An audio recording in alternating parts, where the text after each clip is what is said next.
The CRM was built a few decades back with the focus on the customer. Rightfully so. That's what got us here. But what has happened is that the poor rep is sitting out of the equation.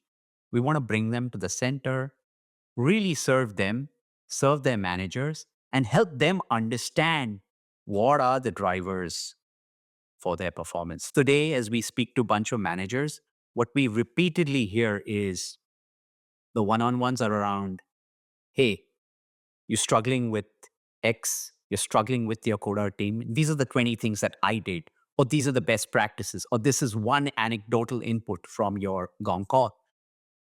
And that is not the most helpful piece of insight for the rep who knows they're struggling, who needs the help, who's Yeah. open to coaching.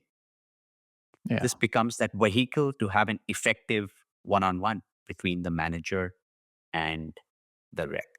And so, going back to the question, we sell into the 20 plus organizations, largely mid market organizations.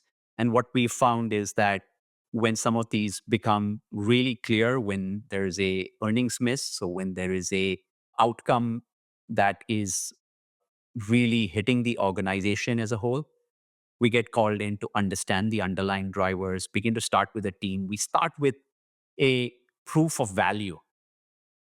And that really is our go to market motion. It's not about going out there and starting with a subscription model or turning it on. We want to make sure that companies see the value. We jointly estimate the ROI. We do these pilots or proof of value, as we like to think of them in our mind. And Mhm. we run that for about 30 to 60 days.